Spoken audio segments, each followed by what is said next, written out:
people said, yeah, we need to do something. We need to secure the border. And most Americans at this point support deportation. But even before that, secure the border, huge majority of Americans support it. And he's saying, hey, we have the most secure border that we have had in our lifetime. And NBC's going, oh, what do we got? This is the reason people elected him, right? It's a populist issue. We're in the 20%. They're in the 80%.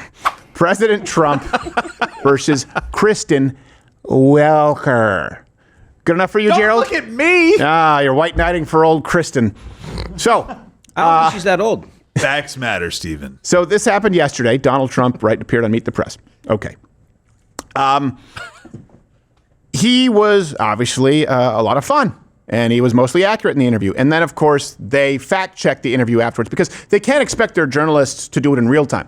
Now, one thing I will tell you is you can expect the journalists to be petty and to push back. You just can't expect them to push back with information because then they would be, doing their job. Here's a quick flashback before we get to fact-checking the fact-checkers. This is last week. Welker handed out an award to Alex Thompson of Axios for his stellar reporting on uncovering the well-kept secret of Joe Biden's cognitive decline. The award was established in 1981 to recognize a correspondent who personifies the journalistic excellence and personal qualities of What do you look at him and say he's Aldo retarded? Beckman. Impartiality, integrity, and a deep knowledge of the presidency. The award also includes a prize of $2,500. Whoa. This year's award goes to Alex Thompson of Axios. For watching the debate. Yes. No. He got $2,500 for saying, hey, this Joe Biden seems like he's getting dumber. Maybe he's losing his marbles, guys. Talk about the masturbatorial celebration from journalists. He did the digging, which showed that no government is beyond corruption. Again, it's not just what information was being presented at that time from one person. We talked about this with Fauci. It's what information was available and being discussed from everybody else that you shut out with your appeal to authority fallacy. We were talking about it when he ran in 2020. So a journalist gets an award for uncovering the scandal that Joe Biden became a dumbass? Yeah, that $2,500 belongs to Steven Crowder. Yes, it belongs to me. It belongs. And I want a little chunk of that pie. Yes, it belongs to every single person in this office or person who watched him run in 2020. Yes. But they go, and this journalist did the digging. What? He turned on his television set? All right. What, he dig the grave? So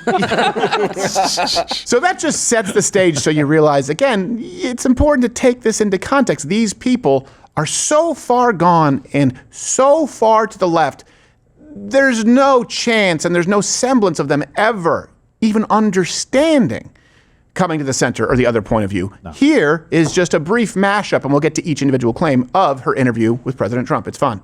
When does it become the Trump economy? It partially is right now, and I really mean this. I think the good parts are the Trump economy, and the bad parts are the Biden economy. When you say they could have $3 instead of $30, are you saying Americans could see empty store shelves? No, I'm not saying that. I'm just saying they don't need to have $30. They can have 3. They don't need to have 250 pencils. They can have 5.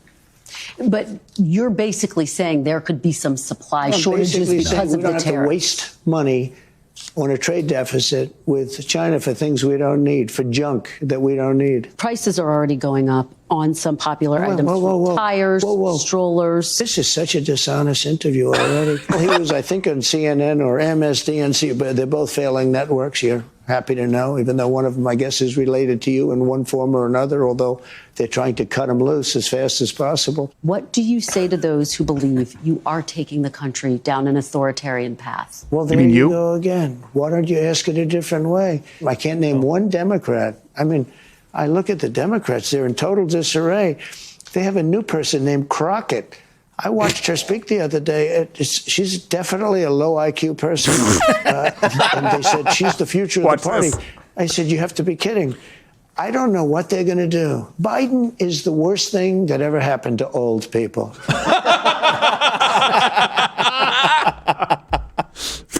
Stick the landing.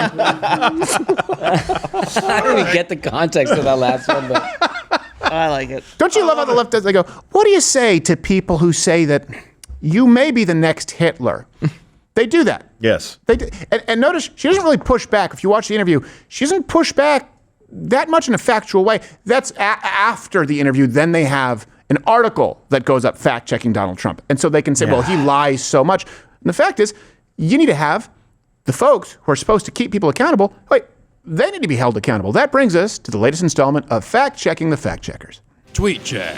Fact Trump. Trump fact check tweet. Fact check. News. So let's first go to what President Trump said in the interview, and then we'll show you their fact check afterwards and fact check them. It's 3 steps. It's like Inception. Bullshit. So Donald Trump said that the United States is seeing record investment into the country. Are these tariffs permanent, Mr. President? Depends on what you're talking about. One of the things that is going to bring and has brought, so I think we probably have close to $9 trillion of investments coming into this country. If you look at other presidents, there's never been anything like that. This is over a period of 2 months. You got to give me a little break on the 1 month because we're 3 months. But, let's say we had to get started. We had a lot of fake news at the beginning, so we had to beat that down. Okay. There you go. Reasonable. Here's what NBC said afterward in their fact check. They said, it's not entirely clear where the 9 trillion figure comes from. Why don't you clarify it? Oh, the fact checker's job, I guess they're just like, yeah, we don't know. Well, then what purpose do you serve? Okay, here's the truth. And all references are available on the website. The truth, give me a sound effect, something. Do you have a truth? Something. Don't you have a truth? Fact check. Yeah, I got You give me the truth, cool man. You scared Billy. And then you, Billy. After Billy, get ready. I don't want to pull a fast one on you. Fact check. The truth, very easy to verify. It's at least $7 trillion. Fact check. There you go. Hey. So let me figure it out for you, NBC. And you know what? Hey, NBC, you can check our references. How about that? It comes from a combination of some investments and some pledges. So SoftBank, for example, that's $1 trillion. Project Stargate, $1 trillion. Some of that may be an overlap. It's tough to know. We don't have those numbers. Apple, $500 billion pledged. NVIDIA, $500 billion. IBM, $150 billion. $150. It's like, hey, IBM, come on, you misers. TSMC, $100 billion. Then you have some commitments from foreign countries. For example, the UAE, $1.4 trillion in the United States. Japan, $1 trillion. Saudi Arabia, $600 billion. This doesn't include some investments from some businesses out there that, by the way, they're moving to avoid these tariffs. These are just pledges that have been made over a significant period of time, the last 100 days, but some of them were actually pledged before Donald Trump became president. So the number that we have is at least $7 trillion. You can bet it's somewhere between 7.5 and 9 trillion. You want to say he rounded up? Fine. Yeah. But NBC just says, we don't know where this came from. And by the way, isn't the point that that's a lot of money? That's a lot of investment into the United States that came simply because Donald Trump became president? He said, by the way, somewhere around 9 billion, I think, or 9 trillion, I think. Right. He gave himself some room there, and they're focused on trying to call him out to the decimal instead of going, hey, that's great for this country. Great job. Right. They don't want things that are good for this country under this administration. They don't. They don't want. Not if it helps Donald Trump. They're all for it. If it's Democrat led, if it's AOC or Biden, or not Biden, but Bernie or anybody like that. But if it's Donald Trump initiated or even he gets credit for it, no. For those of you who are too young to remember, we watched Barack Obama blame George W. Bush into the second term of his presidency when it sucked. Joe Biden blamed Donald Trump for COVID policy that the Democrats forced through as they kneecapped Republicans. We heard Obama blame George Bush for the bombings in Yemen. Yeah. So for him to say, I think some are from us and some are not. Yeah, we told you this. There's a rubber band effect. Some policies take a while to implement. Some happen right away. For example, you provide a tax break to businesses. Guess what? They start hiring people right away. You provide some kind of incentive for businesses to invest here. Oh, guess what? You get a pledge. Get a pledge of $1 trillion from SoftBank. Isn't that great? You're not going to fix the deficit overnight, even though this is the first person who's actively trying. And that brings us to the next fact check. What Donald Trump said, that Doge has found $160 billion in waste, fraud, and abuse. What do you say to those who believe Elon Musk's chainsaw approach has jeopardized the safety and security of Americans? Well, he found $160 billion worth of fraud, waste, and abuse. I mean, I think he's done an amazing job. I think his people have done an incredible job. Your question should be asked a different way. Were certain things found? Yes. How much? $160 billion. Think of what $160 billion is. He found $160. He said he'd find $2 trillion. Well, we're not finished yet. And you bitched when he said it then, and you're bitching now. And even your stupid little fact check, again, that was written afterwards. In other words, they had time to do this after the interview. The jerk store called, right? That's what they're pulling with their written article. And they still do nothing. Here's the claim from NBC, their fact check. They say there is no way to fact check that number. Then shut up! Yes! It's like, there is no way for us to do what this article says we're doing. And then they go on to say, and Doge is actually costing money. Oh, now you care about fiscal responsibility. Okay, here's the truth. Doge has already published receipts for 30% of their cost-cutting efforts so far. Fact check! And they have pledged to release the remaining receipts when the rules and regulations permit it, because, as you well know, the left had a conniption fit over the fact that Doge had no right to go in and audit government organizations as a product of government efficiency, which is what Doge exists to do. Well, so they're appeasing the left there. They're going, oh, you want us? Oh, sorry. Yeah, we'll be more discreet and legal about it. Yeah. Well, exactly. They're actually holding out, like they said. Now, just get to the claim that she said that Doge is actually costing money. So basically, the argument that they're trying to make is that it costs money to fire people. Yeah. And that we shouldn't do that because it costs money. Yes, there's a one-time cost associated with firing people. And there's a one-time cost with rooting out corruption and getting rid of it and kind of shoring up that leak. Do it over 10 years. Give me the cost savings over 10 years. Congress, you guys like to do stuff over 10 years when it never actually happens in the first place. You like to spread those costs out. Let's look at the cost over 10 years. That's what they're trying to say. It's going to cost a little bit of money to clean this up. About $500 billion in waste and fraud every single year in the government. Every single year. No, just fraud. $500 billion a year, just fraud, not waste. Just fraud. We don't know where it goes. Starting to cut into that. You don't think that's a positive thing? And by the way, you guys bitched that it wasn't costing enough. Remember, you said you didn't think Mr. Big Balls was qualified. It couldn't be a more frugal government entity, Doge. Yes. They basically brought some computer nerds out from college to look at numbers and say, yeah, this doesn't add up. Yeah, it sucks. And you complain, shouldn't they bring in an entire panel? So they bitch about cost cutting, and then they bitch about it costing something to cost cut. But then they also bitch that they're not spending enough on the cost cutting organization. There is, you see where I say appeasing crocodiles is futile?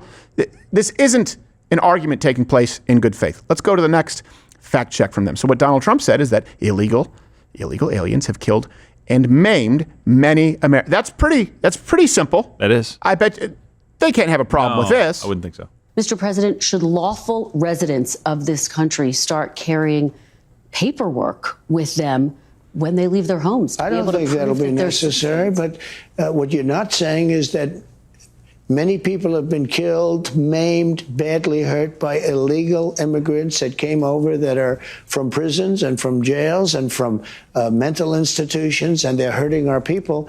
And if we don't get them out, we're not going to have a country for long. Okay, so he made a very specific claim. Here's another trick that they pull with their fact-checking. Their claim, as though they are fact-checking Donald Trump, there is no evidence of a broad migrant-driven crime wave in the United States. Okay. First off, that's not what he just said there. And I'm going to address that because, if your daughter is murdered, if your daughter is raped, if your daughter or son is decapitated by someone who had no business being here, was known to have no business being here, and the government did nothing, that's a much harder pill to swallow. Yeah. Okay? That's what he was talking about.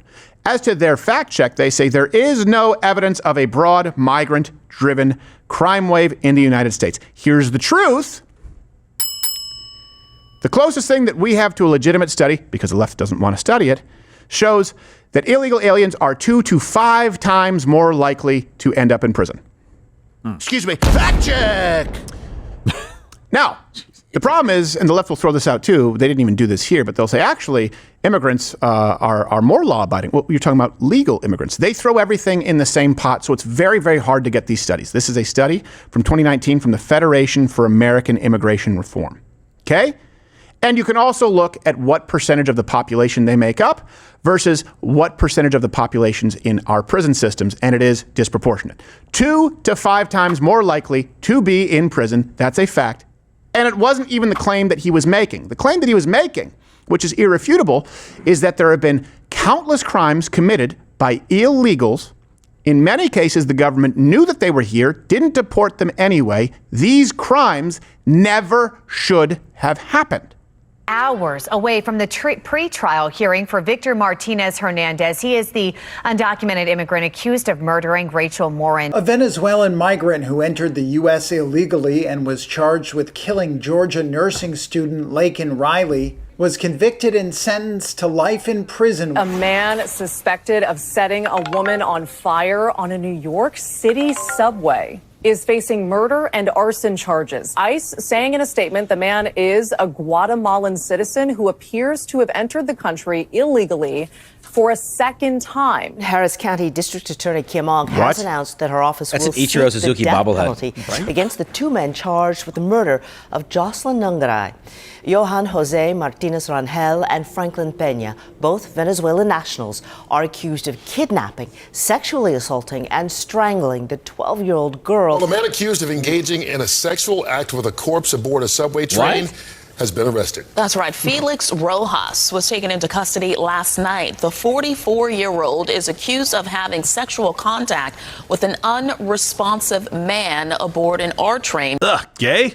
Just again, I love how they have to treat it seriously. Like, having sexual contact with an unresponsive man, like, he had sex with a corpse. Yeah, he saw another dude. He thought he was dead. He's like, well, okay. Yeah. I guess it's not rape. Any hole will do. Guy. Yeah. Oh, jeez. And these are not first world crimes that you typically see. Jeez. You see them far more in third world countries, and they're coming here. This is not the kind of country that should tolerate that. These are not cultures that can assimilate right now. And so the parents and the families of those affected, fact check that. Fact check this, NBC. There are people who had no business being here because the government failed to do their job, and as a result, American citizens were murdered. It's not about, it is overall the macro issue about the numbers, but in this case, we're making the argument that this is about the government failing to fulfill one of its very few legitimate duties. In other words, this isn't just a murder that took place in South Central LA where some gangs were firing at each other and there was collateral damage, which is also a tragedy, but that's not what we're talking about. We're talking about the murder, the crime, the rape as a result of the government not doing specifically what it exists to do. That's why it matters. Which brings us to the next claim. It's like catnip for them, anything that has to do with illegal aliens. Yeah.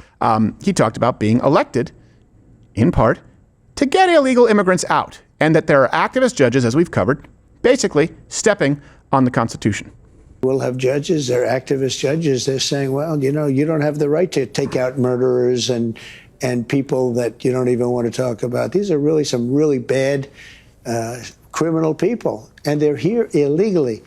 So, you know, they talk about your next question will be due process, but they talk about due process, but do you get due process when you're here illegally? Your Secretary of State says everyone who's here, citizens and non-citizens, deserve due process. Do you agree, Mr. President? I don't know. I'm not a lawyer. I don't know. Well, the Fifth Amendment says I don't know. It seems no. It might say that, but if you're talking about that, then we'd have to have 1 million or 2 million or 3 million trials. We have thousands of people that are some murderers and some drug dealers and some of the worst people on earth. Some of the worst, most dangerous people on earth. And I was elected to get them the hell out of here, and the courts are holding me from doing it. What's so great about this next fact check is that he called them out on it before they did it. He said, your next question would probably be about due process. Well, here's the claim from NBC in their fact check. They had all the time in the world. This is the best they could come up with. Trump is violating due process for illegal aliens like Abrego Garcia. So they use the argument that he said they would use. And I want to put this to bed here today because sometimes people get lost in the weeds. Here's the truth. Illegal aliens, they're getting exactly the process they are due. Fact Trump. And let me explain to you what this is. She talks about the Fifth Amendment. We're talking about the right to a fair and speedy trial. Okay. That applies to American citizens. It is a part of the process. Illegals not getting a trial being deported is a part of the process. Here's the process. You have to go to court. You have to be charged. You have to go plead your case. You go to whether it's the police precinct or the courthouse, depending on what you're dealing with at that time. They check your ID. Sometimes you have to provide your social security number, right? They go, oh, okay, so what is the charge? All right, who is this citizen? That's the process. Let me get it in the system. Oh, wait, you're not a citizen. You're here illegally. Now it's a different process. Fork in the road. Legal citizen, due process. Oh, well, hold on a second. You're here illegally. Your process is gone. That is the process. You understand that, correct? The due process is when you, again, let me repeat this, you get a speeding ticket, you get some kind of a trespassing violation, you've heard the term booked and processed. That means confirming that you are who you say you are to see if you're entitled to your fair and speedy trial. Oh, wait, you're not. You're not supposed to be here. Gone. That's the process. Makes sense? Comment below. You guys understand that? Through said process, it was confirmed that Garcia was a deportable and should be on the fast track deportation aisle. He was an illegal alien with connections to MS-13 and, of course, had a long list of charges and crimes in his past. So what the left does is they deliberately conflate it and they go, just like they do with illegal aliens and legal aliens. They're actually more law-abiding. No, illegal aliens, 2 to 5 times, let's call it 3.5. Illegal aliens, 350% more likely to commit crimes, probably higher for violent crimes than native-born citizens. Legal aliens who've gone through the process, less likely to because they want to stay here. That makes sense. You guys understand that? So the process goes, oh, wait, okay, you're contesting a speeding ticket. Oh, okay. Oh, you became a citizen in 2018. Good for you. Welcome. Okay, here's your court date. Or, oh, wait a second. Oh, you're an MS-13 gang member who's here illegally. You're gone. They conflate the two. They constantly conflate. So whenever you hear a leftist make the argument that immigrants are less likely to commit crimes or that X immigrant in the story that day is entitled to they are always conflating legal immigrants and illegal immigrants. And you know who disagrees? Legal immigrants. They believe you should have ID to vote. They believe in deportation. It's supported. And secure borders. Yep. Overwhelmingly, including Hispanic. Yeah. Hispanic legal immigrants. You guys know this, right? So when the left is arguing on behalf of, and they say brown people, the brown people are there are throngs of them saying, no. It's over 60% of us who support deporting these people because we don't want them in our neighborhoods. They don't care about contributing Americans. Yeah. And essentially, I want to kind of put something else to bed on the due process thing. So I just had in my head that the majority of the people that came into this country illegally were seeking asylum because we've heard a whole lot about the asylum claim, the backup. That turns out that number's about 10%. Right. That means this is very, very clear. Due process can be as simple as being deported. You're not here legally. Due process has been done. You get deported. Done. That's it. It doesn't need to be a long, drawn out thing. And this is not a criminal court. This is what is the court? There's a specific name for the court. Sorry, it's right above. I had a note in here. Sorry. It is. There you go. Sorry. It's a civil deportation proceeding. Sorry, I was trying to get that right. Yeah. That's all you need. Right. You just need them to say that. So really, we've got about 15 to 18 million people in this country, according to Donald Trump numbers. So I'm going to give you kind of a range. 15 to 18 million people that literally there is no argument about. Right. They should go home tomorrow, whether that's visa overstays, people who came to this country illegally. You should be gone now. And we can talk about the 2 million later. Well, and that's an important difference to point out because guess what? The due process for a citizen is, do you have to pay a ticket? Do you have to go to prison? Or no? Are you innocent? Deportation is not a punishment if all countries are equal. It's, you're not supposed to be here. We're sending you back to where you're supposed to be. But by the way, hold on. Look at this. DHS says it will pay undocumented migrants to leave U.S. A one-way departure ticket and $1,000. But That's not mean. That's actually a gift from God saying, listen, you're here illegally. If we find you, you can never come back. If you self-deport right now, we'll pay for your plane ticket, and you have an opportunity to try to do this the right way. How do you call this inhumane? Also, I had this idea before Trump was even president. We did a little Photoshop or a little fake ad on this show where I was like, you know what they could do? It would cost less money if they took every single illegal immigrant and then sent them away to the Caribbean for 1 month at an all-inclusive resort. Yes. Yeah. It would cost less money. Just give them a check, get out of here. And by the way, 15, you do have to ask yourself why. You know the answer, but it's important and it's worth repeating. 15 to 18 million at least illegal immigrants who either overstayed visas or just crossed the border illegally.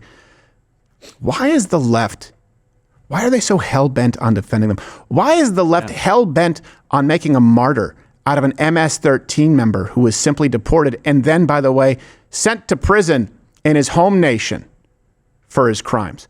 Why is the left arguing on behalf of 15 to 18 million illegal aliens? Well, just take that number in its context. Think that could affect 10,000 votes in Arizona? Think it could affect 20, 30,000 votes in Georgia? Right? These states that people have often said, oh, they're turning purple. But are they really? Some of these states, are they really turning purple? Or they're a handful, meaning a few million illegal aliens, which is more than enough to tip the scales. Why are they defending a group of people who Americans, it's very rare that you get this significant of a majority of Americans say, yeah, you know what, they need to go. We all acknowledge it's a problem. It's only the left in the media, the DNC, and our institutions like Hollywood and public education that is defending them. Why? You can comment below why you think that is. They'll say it's a conspiracy theory, but it defies logic, and so it really does warrant some examining. Here's the next one that they fact-checked. Donald Trump said that we have the best border in the history of our country. Well, I think we're going to see a lot of results. We've already seen them on the border. We have the best border in the history of our country. It was 99.999. And nobody ever thought that was possible. In fact, Biden, if you remember, said he has to get legislation. And I said, no, you just need a new president. And I guess I was right. We have the best border we've ever had. So the fact check from NBC, their claim. That one's true. That was okay. They said using the metric of border crossings and the available data, this statement is true. Why would you do that? Oh, that's gotta sting. And they had all the time in the world. This is the best they could come up with was, that's one for you. And it sucks because one for him is the reason he was elected. Yeah. In other words, people, whether you want to get into anchor babies and dreamers, people said, yeah, we need to do something. We need to secure the border. And most Americans at this point support deportation. But even before that, secure the border, huge majority of Americans support it. And he's saying, hey, we have the most secure border that we have had in our lifetime. And NBC's going, oh, what do we got? What do we got? This is the reason people elected him, right? It's a populist issue. We're in the 20%. They're in the 80%. That's 100% correct. Yeah. Well, we could tell everybody that he's doing it unconstitutionally and unethically. But it is the best border. Yeah, it's the best border. Yeah. And by the way, guys, he's doing it the wrong way, but he's getting it done. Really quickly, this hurts. CNN, some communities cancel Cinco de Mayo celebrations out of fear. Well, good. So, how many drunk Mexicans do you need? Listen, I'm just saying, if the choice is canceling Cinco de Mayo celebrations, which that's another country, by the way, Cinco de Mayo celebrations, or having a secure border and not so many illegals, fine, I don't care. If that is the ramification that Cinco de Mayo can never be celebrated en masse in the United States again, I'm willing to make the trade. Yeah. You have nothing other than, heartstrings. And by the way, what a baller move to show up at Cinco de Mayo and start checking ID. Yes. Yes, happy Cinco de Mayo. Great. Let me see your papers. Yes. Here we go. Oh, I guess no more tequila shots. Cinco de Mayo will be a new celebration for you. It's a new day. We found 5 illegals. That's Cinco de Mayo. In our cooler, we have some nice, frothy, cool Negra de Portos. Oh, you're still here? And you're still watching this on YouTube? You've probably noticed something is missing by now. I'm not here. That's because the Live Daily Show is now streaming exclusively on Rumble weekdays at 11 a.m. Eastern. Tune in there, where nothing is censored.